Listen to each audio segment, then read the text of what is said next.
I got that cake.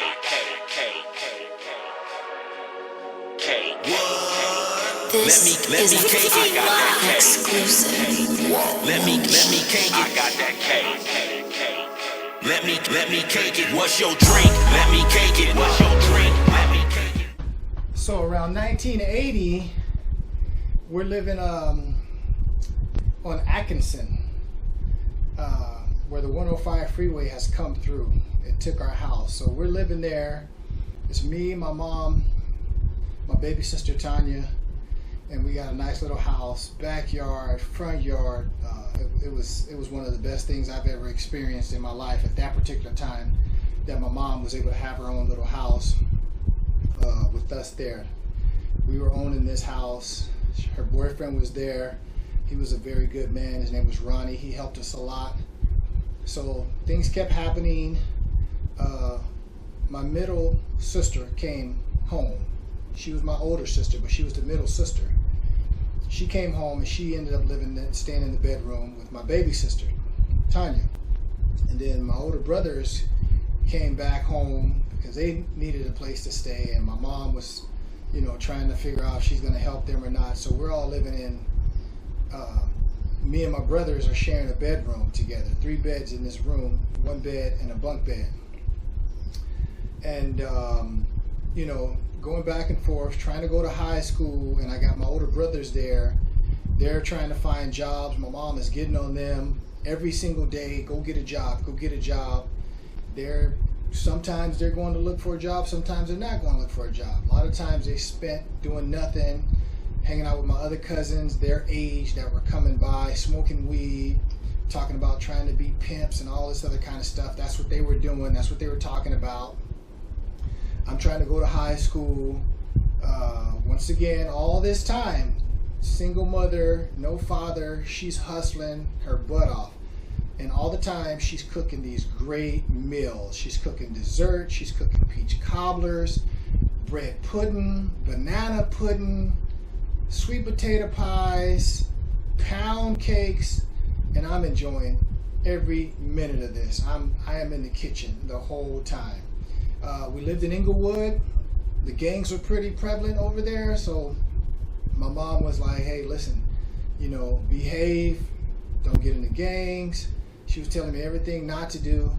So about this time, I thoroughly got into the weed thing. I'm smoking weed like a freight train at this point, and I'm hanging out with some of my friends, and we're smoking weed, and we're drinking golden champagnes. So me and my little sister, we got the little brother-sister thing going on, and we're fighting every now and then. And so one time I smoked some weed, and she found out about it, and I pissed her off, and she snitched on me, and she told my mom.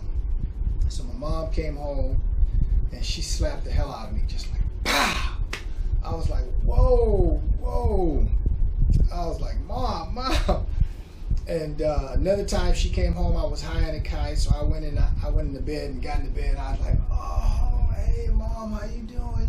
And she was like, why you lying to me? Your eyes are red, they're glossy, you look like you're smoking weed. And I'm trying to tell her, no. She hit my ass again. Bow! And I was too big for a belt, so she was hitting me with the hand, backhand, the whole 9.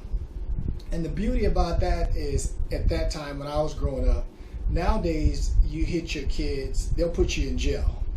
And we see what's happening now. The kids are actually killing the parents. Child social services and the police have taken all the rights of parents away from them. They cannot discipline their children the way they probably need to be disciplined. We got butt whoopings, ass whoopings with the fists, belts, whatever my mother could reach for at that particular time, that's what we got an ass whooping with. And it was effective. Look how I turned out. I needed every one of those ass whoopings, all the creative ass whoopings my mama gave me. I needed those, and I loved her, to death for those. I would have never even thought about calling the police on my mom. I would have never even thought about calling social services on my mom. But the way it is now is totally twisted. I grew up at a time where you could leave your bike outside and it not get stolen. Most houses didn't have bars on them. Most cars did not have alarms on them. The sky was blue. The food was good.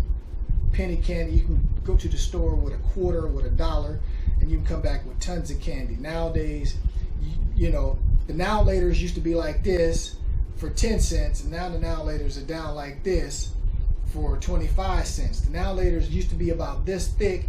Now they're these little bitty skinny taffy things. So everything, the whole spectrum of the candies, the desserts, everything has changed. Everything is cheapened.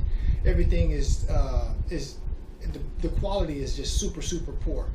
Although we were poor, my mother made sure the stuff that she made, it was the highest quality that her money can get. And she got margarine when we needed margarine, and she got butter when she needed butter to make certain cakes. If we were making toast and all that kind of stuff, she told us we had to use the margarine. But when it came down to making the cakes and the pies and the cobblers, she was using the butter. So the whole time we're living in Inglewood, between 1980 and 83, my life had changed dramatically. I came home one day and my cousin is outside smoking what looked like a joint but was a Primo. And a Primo is weed with crack in it. And he let me hit that, and I hit that Primo, and I thought that was the best thing in the world. And I told myself, I said, man, when I graduate from school and I get a job, I'm going to buy me some of these Primos. So all the time between 1980 and 83, my mom is being Mother Teresa again. She's letting cousins come in and out the house. Some of her old high school friends, she's trying to help them. These are men that she's trying to help. And the whole time, maybe she knew, maybe she didn't know. But the whole time, these men are staying in and out of my bedroom because she had her own bedroom with her boyfriend. So they're in and out of my bedroom. So I'm seeing major drug traffic.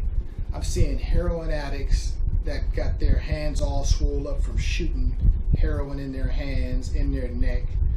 I came home one day and my cousin and another guy was doing a drug deal in there, and they had a huge suitcase full of weed, talking about how they were going to sell this weed. And for me to be quiet, and they slid the luggage underneath my bed.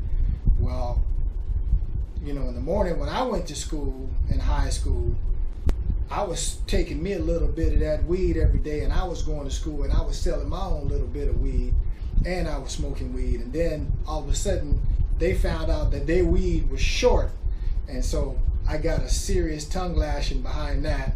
But this is what I was seeing the whole time.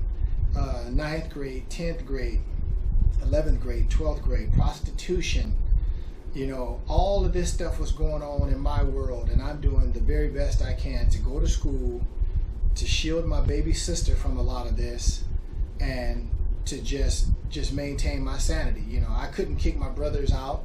I wasn't gonna go snitch on all these people that were coming through. My mother knew who they were. I don't know if she knew exactly what they were doing, but she knew they were who these people were. And so I just maintained, you know, hey, this is home. This is home right now. So now, you know, it's just a matter of just getting through every single day. So I got that K.